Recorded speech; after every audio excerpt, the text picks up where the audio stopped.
प्रदेश की सरहदों पर इन दिनों बुलडोजर की गूंज सुनाई दे रही है।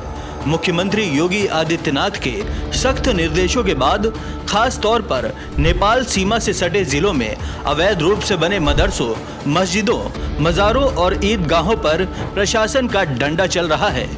बुधवार को भी ये अभियान जारी रहा और महराजगंज, श्रावस्ती और बहराइच में अवैध धार्मिक निर्माणों को जमींदोज किया गया। मुख्यमंत्री योगी ने साफ किया है कि देश की सीमाओं की सुरक्षा के साथ किसी भी तरह का समझौता नहीं होगा, खासकर वो इलाके जो नेपाल की सीमा के बेहद करीब हैं, यानी महराजगंज, सिद्धार्थनगर, बलरामपुर, श्रावस्ती, बहराइच, लखीमपुर खीरी और पीलीभीत। वहां प्रशासन को निर्देश दिया गया है कि अवैध कब्जों और बिना अनुमति चल रहे धार्मिक संस्थानों पर कड़ी कार्रवाई की जाए। इसी के तहत बुधवार को महराजगंज जिले के फरेंदा तहसील के सेमरहनी गांव और नौतनवा के जुगौली गांव में अवैध मदरसों को ध्वस्त कर दिया गया। वहीं श्रावस्ती जिले के भिनगा तहसील के कलीमपुरवा रामपुर जब्दी गांव में शासकीय भूमि पर बने अवैध मदरसे को हटाया गया। बहराइच जिले में भी वन विभाग की जमीन पर बने मजार पर बुलडोजर चला। ये अभियान अचानक शुरू नहीं हुआ। मुख्यमंत्री योगी आदित्यनाथ ने पिछले कुछ महीनों में कई बार मंचों से यह स्पष्ट किया है कि प्रदेश में अवैध गतिविधियों को किसी भी कीमत पर बर्दाश्त नहीं किया जाएगा। खासतौर पर सीमावर्ती इलाकों में जहां से राष्ट्र विरोधी तत्वों की घुसपैठ और कट्टर पंथ फैलाने की आशंका बनी रहती है, वहां सरकार विशेष सतर्कता बरत रही है। रिपोर्टों के मुताबिक अब तक इस विशेष अभियान में कुल 225 मदरसे, 30 मस्जिदें, 25 मजार और 6 ईदगाहों पर प्रशासनिक कार्रवाई हो चुकी है।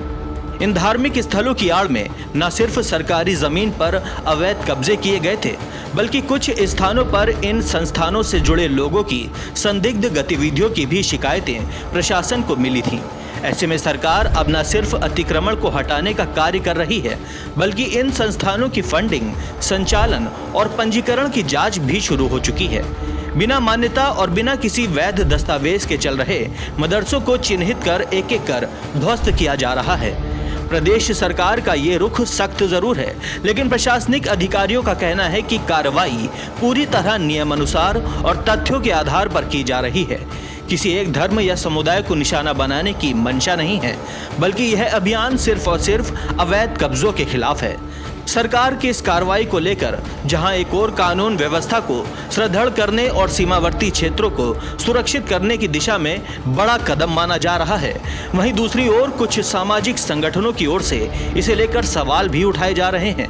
लेकिन सरकार का कहना है कि जो भी धार्मिक संस्था कानूनी तरीके से चल रही है, उसके खिलाफ कोई कार्रवाई नहीं होगी।